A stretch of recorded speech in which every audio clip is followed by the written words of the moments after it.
Hi, everyone. I'm Catherine Spitz-Cohan, Executive Director of Film Pittsburgh. Welcome to the Film Pittsburgh Fall Festival Q&A with Pittsburgh Shorts Block number 2. I'm really excited to talk to you guys about your movies. And if you could just introduce yourself one at a time, that would be awesome. Chris, why don't you start? Hi, my name is Chris Graham. I'm the director of Ida. Ida tells the story of a young mother who's sort of stuck between her dueling identities as a mother and a daughter. Thank you. Kaveh? Hi, my name is Kaveh Tehrani. I'm thrilled to be screening in Pittsburgh. I'm the writer and director behind the short film The Man Chador, which follows Said and Mina, a couple living in Tehran, and Said invents a chador, which is a religious garment for men, which leads to different complications. Stephanie Erb. Hello, I'm Stephanie Erb. I am the co-writer, co-director, and co-star of Gratitude Jar Time Capsule. And the synopsis of that would be: two grateful women from different eras find that some things never change. Thank you. Tess? I'm Tess Kunik. I am the subject of Live. And Live is about my late sister. She was 19. She passed away to suicide.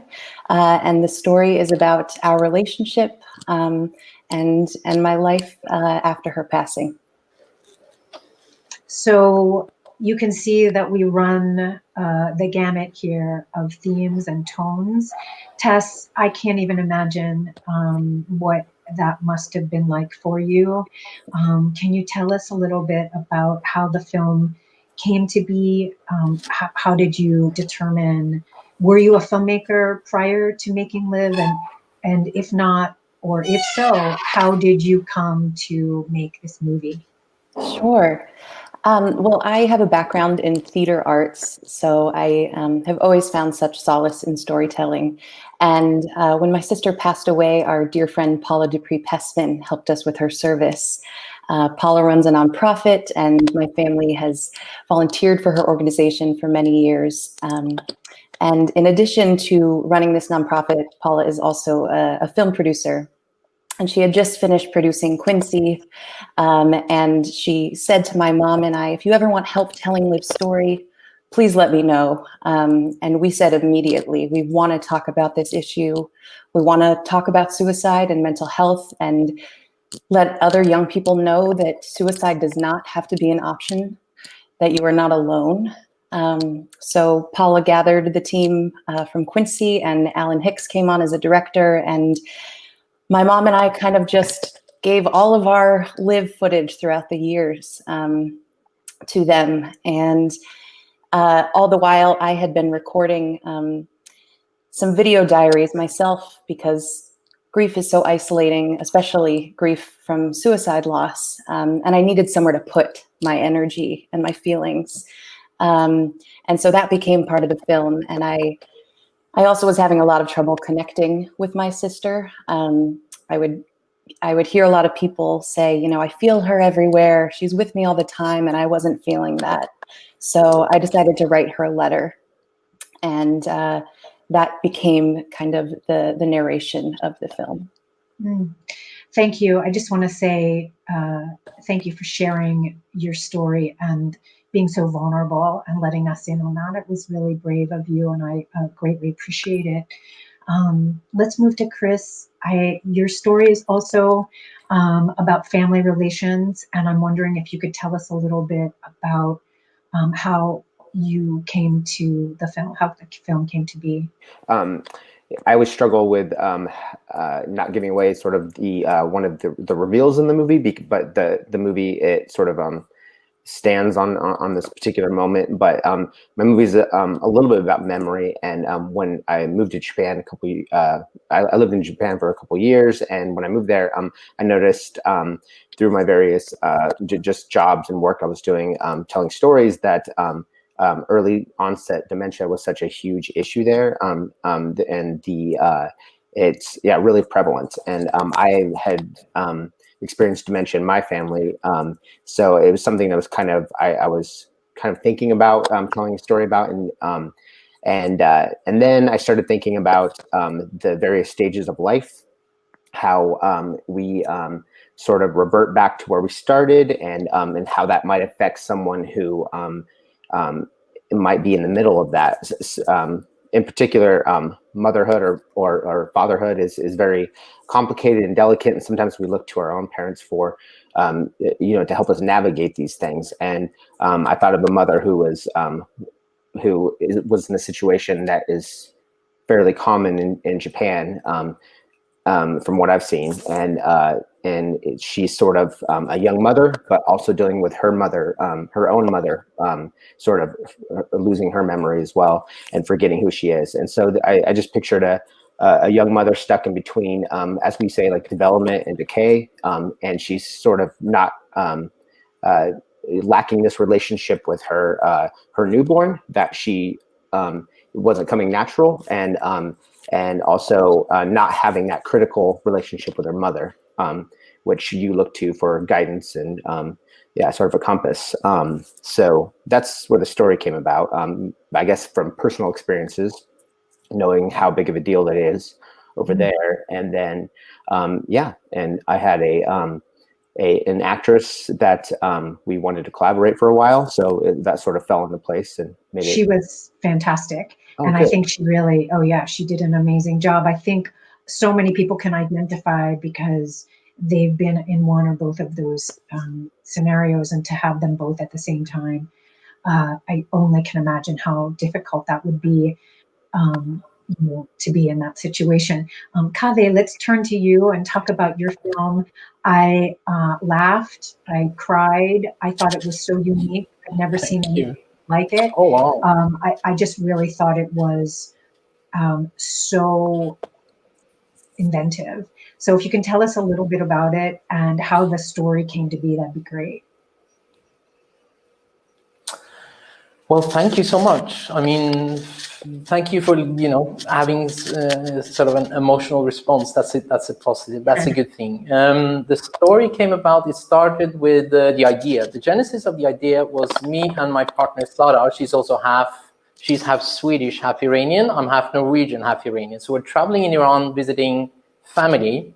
And of course, in Iran, in the Islamic Republic of Iran, you have the mandatory hijab. Women have to cover at all times, public places, right?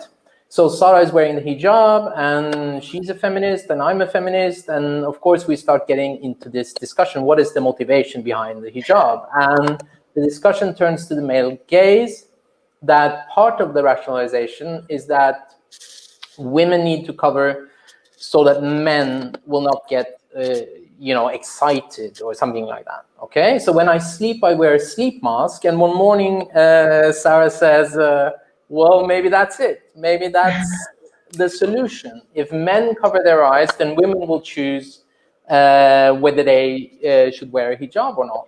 And then that became the man chador. The chador, as you might know, is this religious garment that you often see on religious Iranian women. It's this long black cloak, right? It covers the head, it's held together with the teeth, and then covers the whole body. Well, Iran is a very multifaceted and fascinating society. I mean, not everybody is that religious.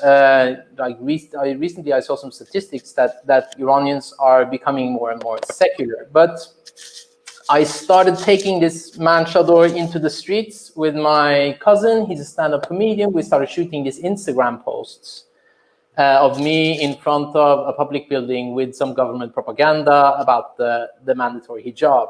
With me, I was kind of going to a pomegranate kiosk. We started getting into this idea of, okay, if you lose your sense of seeing, it enhances your other senses. And we made these Instagram posts, and they got a bunch of likes and a bunch of shares. And then I came back to Oslo. I started writing the story of Said and Mina and their predicament. I mean, they're two, an Iranian man and a woman. They're both unhappy in their relationship because of the roles that society imposes on them. And then the story goes off in all different kinds of direction, right? It goes into the spiritual aspect of Said kind of becoming more lax because wearing a sleep mask has a meditative effect. Crazy mullah picks it up. It becomes like a viral phenomenon. And then that became like the short film and the story. Yep. Yeah. Well, I thought it was also the timing of it could not be more profound with the wearing of masks that we're all being asked to wear right now. So it just, on so many different levels, I thought it was effective. Stephanie, tell us about your film. It's short and sweet and very affecting as well. It's a little more goofy than some of the other subject matters. Yeah. My writing partner and or co-director and or co-star and I have been wanting to work together for a while. Her name is Deb Height. And we wanted to encompass subject matter that's female centric and also a little quantum physics-y. We wanted to jump through time. We wanted to have alternate realities. And so we decided to write a bunch of shorts. The overall name is Short Smirks. We found a producer who wanted to help us make them. And this one in particular, in LA, everyone's always, be positive, gratitude, all that stuff. So there's a practice called the gratitude jar, where you put things you're grateful in the jar every day so that you can keep a positive mindset. So our original concept was, what if we had two women from completely different eras doing their gratitude jar practice, but they somehow end up together? And what would they have in common and what would they not? And I think the interesting thing about shooting this was because, we don't have a lot of money. We're doing friends and family discounts for all the crew and everything, is that we couldn't find a day to shoot it. And we ended up choosing the day the week before COVID started, which would have made it completely impossible to shoot it. So we got it in under the wire, and our editor went to work, and that's that. And we're hoping to make a lot more of them because we have a lot of ideas. It's definitely episodic if you want to keep those two women together. I wanted to ask you, did you have any arguments about who was going to play the modern day person versus the person from back in time? Well, I think one of our other shorts is about a woman who thinks she's psychic, and my dog is scratching at my door right now. And there's a ghost and a psychic, and Deb really wanted to play the psychic, and I was like, I'll play the ghost. That's okay. So I really have always wanted to, maybe from watching too much Little House on the Prairie, I've always wanted to play a prairie woman. So we don't argue. We're pretty egalitarian in how we do things. When we write together, she'll suggest something and I'll go, yeah, that's better, and we'll just do that. So no, I mean, there probably could have been some punches about the prairie woman, but I also fit the hat really well, so we just went with that.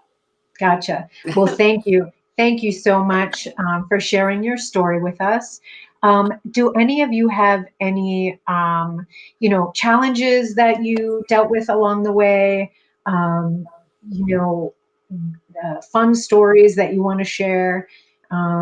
I'm a little bit interested in, Tess, if obviously you were telling a very important story, but I'm wondering if you, if there was what you did to either,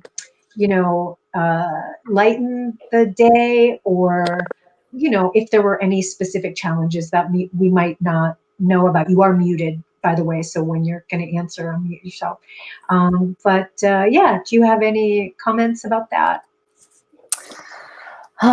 Well, I think I kind of already talked about one of kind of the fun coincidental moments of, making these video diaries before making the film. And then, the director Al saying, what do you think about making some video diaries? And I had already had all of them and was able to just give them to him. So the whole process was very organic in that sense. Things like that kept happening throughout the making. It's not really a funny story, but definitely a story that brings me so much joy. I was having a really tough grief week, as I will for the rest of my life. But I was, just screaming out, like, where are you, Liv? Where did you go? Where are you? Show me something. And then a couple minutes later, the editors forwarded us a video of Liv singing a song, a video I'd never seen before, a song I had never heard before. And that is now the current end credits song. And she's saying that she's, lying on the moon. Don't worry, she'll be here soon. And it was one of those moments where there was that magic there in the midst of this, my greatest tragedy and loss, feeling, that little spark of beauty and happiness. Yeah, thank you. Oh my goodness, I Yeah. got goosebumps. I think Stephanie did too. Steph, were there any fun or challenging Well, I mean, instances? I think the interesting thing about the progress of this project is we based a lot of it on location because we had to shoot it all in my house. So everything you see, there's one of the other episodes is in a restaurant hallway, and that's the hallway in my house, and the prairie that you see behind us in Gratitude Jar is my backyard, which I just moved into.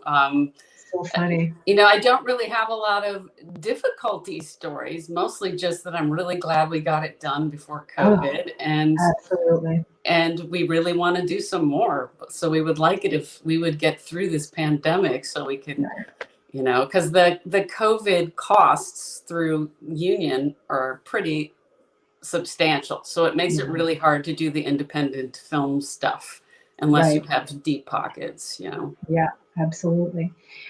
Chris, what about yourself? Any fun stories? You shot it in Japan? I did, and I'm not from Japan. I don't speak the language, so that was part of the challenge. A lot of little anecdotes there, but I mean, kind of similar to Tess, not nearly as profound, but the song was a major sort of moment for us. I couldn't make the film unless I knew that the song was just right. And not having grown up in Japan, I didn't know a lot of the Japanese lullabies. So I spent maybe 4 months just searching for various songs, and I would ask my actors who all grew up in Tokyo, are there any songs that come to mind that we could afford or get for free, and that were our kind of common lullabies, and they threw out some of the sort of common ones, and a lot of them were sort of English titles that had been converted to Japanese lullabies, like Twinkle Twinkle Little Star or something like that. Right. But it didn't feel right, and I wanted it to be something, one, uniquely Japanese, and then two, something that when you heard it, it got stuck in your head, and you think of it the next time. It's identifiable the next time you hear it in the song as well. So because it's so critical in the moment. It's how she connects with both her mother and daughter as sort of a gift from her mother. And right. I thought that the moment that the daughter was singing it to her mother, I was so, I guess what I want to say is that I was really pleased that the actress didn't sing it too well, like she was a real person singing a song, and that she didn't sound like she was going to be, starring on Broadway anytime soon. I appreciate really that. appreciated that.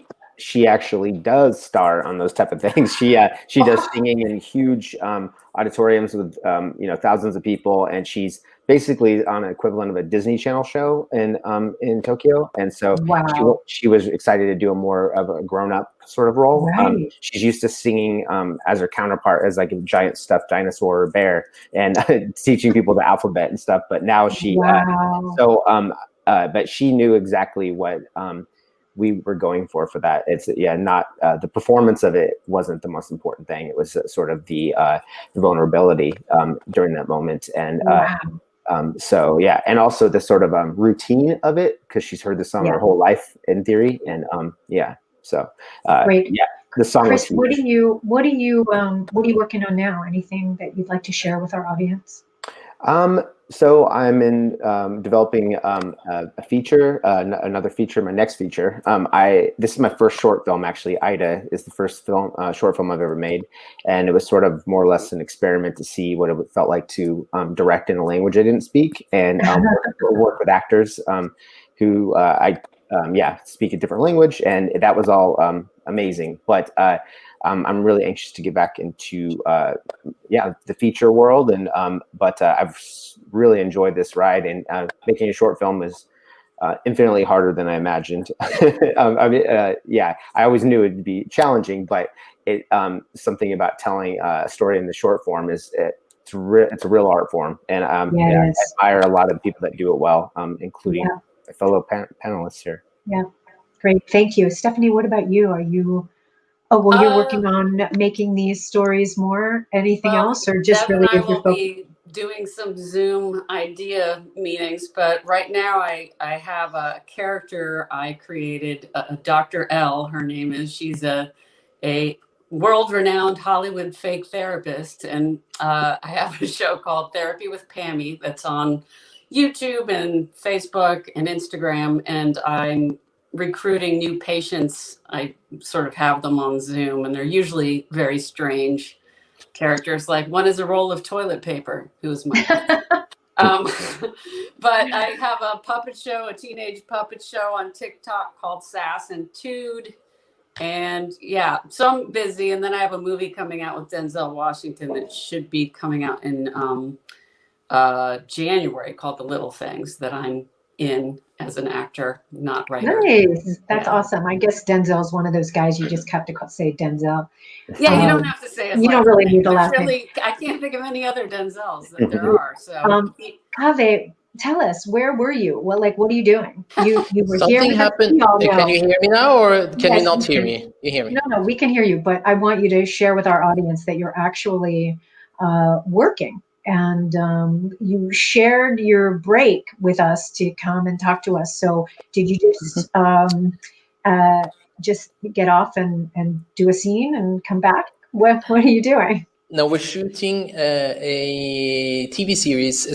It's actually a Christmas calendar for Norwegian children's TV that's going to play next Christmas. So Christmas 2021. So it's all in period. It takes place in 1909. Wow. And I'm an evil, very, very, very rich person with a massive mustache and beard. So that's why I'm hiding away in the basement while everybody's working upstairs, and I managed to sneak away to do this. So I can't even tell you how grateful I am for you to talk to our audience. It really means a lot, and I think that the audiences really enjoy speaking with you guys. So thank you for making that effort. Tess, are you? What are you working on? Are you working on? We the film really has sparked so much conversation, which is exactly what we wanted to do, and it has inspired a lot of people to reach out and want to collaborate. So we have actually developed a creative collective called the Live Project, and we recently created a card game called The Game That Goes There. And its purpose is to facilitate these conversations that are often difficult and scary, but in a way that is not clinical and is really exciting and inviting. So I've been sharing that over the past few months with various focus groups, and we're sold out of our first run and are doing another one in early 2021. So that's kind of where we're at right now. Great. Kaveh, before we lose you again for the next scene, I just am curious to know, with this film, what the reaction has been in Tehran. Have there been screenings, and what has the reaction been, if you could share with that? We haven't screened in Tehran yet. I've applied for a bunch of festivals and short film festivals in Tehran, but as soon as our festival run is over and we put the film online, we'll make a push to have it both to make it available to Iranian audiences via, a lot of Iranians use Telegram, they use Instagram, they use Facebook, and a lot of social media. So we're really looking forward to making the film available to them, but so far, not too many Iranians have seen it. Oh, that's a shame. Anyway, our Pittsburgh audience is going to get to see it, and I cannot thank you all enough for your time, for your hard work, for your effort. Please always keep us posted on your work. You have a home here, and be safe To our Film Pittsburgh audience, we'll see you next time. Thank you for tuning in. Thank you. Thank Thank you. you. Thanks for watching.